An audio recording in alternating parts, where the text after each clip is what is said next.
Welcome to your Cine Talkies.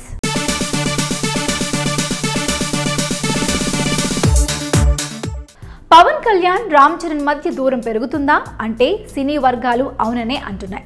Dhruva audio function విషయంలో బాబాయ్ అబ్బాయి మధ్య విభేదాలు ఏర్పడ్డాయని టాక్. ఇందులో నిజమేంతో తెలియదు కానీ ఇప్పుడు చరణ్ తీసుకున్న ఓ డెసిషన్ మాత్రం ఆసక్తికరంగా మారింది. ఇందుకీ చరణ్ తీసుకున్న ఆ ఇంట్రెస్టింగ్ డెసిషన్ ఏంటి?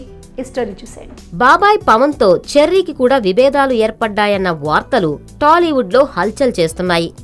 వాటిలో నిజమెంతో తెలియదు కానీ వాటి గురించి విపరీతంగా మాట్లాడుకుంటున్నారు. ఈ నేపథ్యంలో తాజాగా రామ్ చరణ్ తీసుకున్న నిర్ణయం ఆసక్తికరంగా మారింది. అదేంటంటే ఇప్పటి వరకు తన పేరు ముందు ఉన్న మెగా పవర్ స్టార్ స్థానంలో ఇక నుంచి పవర్ ను తీసేసి యంగ్ మెగాస్టార్ ను జత చేయనున్నాడట చెర్రీ. ఈ పద్ధతికి ధృవ సినిమా నుంచే శ్రీకారం చుట్టబోతున్నాడని తెలుస్తుంది. ధృవ మూవీ పేర్లు పడేటప్పుడు మెగా పవర్ స్టార్ కు బదులుగా యంగ్ మెగాస్టార్ రామ్ చరణ్ అని పడనుందట. ఈ విషయం బయటకు రావడంతో బాబాయ్ పవన్ నుంచి చెర్రీ పూర్తిగా దూరమవుతున్నట్లేనని వార్తలు వినిపిస్తున్నాయి. ధృవ ఆడియో ఫంక్షన్ కు గెస్ట్ గా రావాలని చెర్రీ కోరినా పవన్ నిరాకరించాడు. అదే టైంలో హాస్యనటుడు సప్తగిరి మూవీ ఆడియో ఫంక్షన్ కు వెళ్లాడు. ఈ విషయంలో పవన్ తీరు నచ్చకనే చరణ్ ఇలాంటి నిర్ణయాలు తీసుకుంటున్నాడని అంటున్నారు.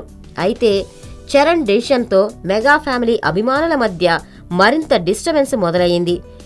మరి దీనిపై చరణ్ క్లారిటీ ఏమైనా ఇస్తాడో చూడాలి.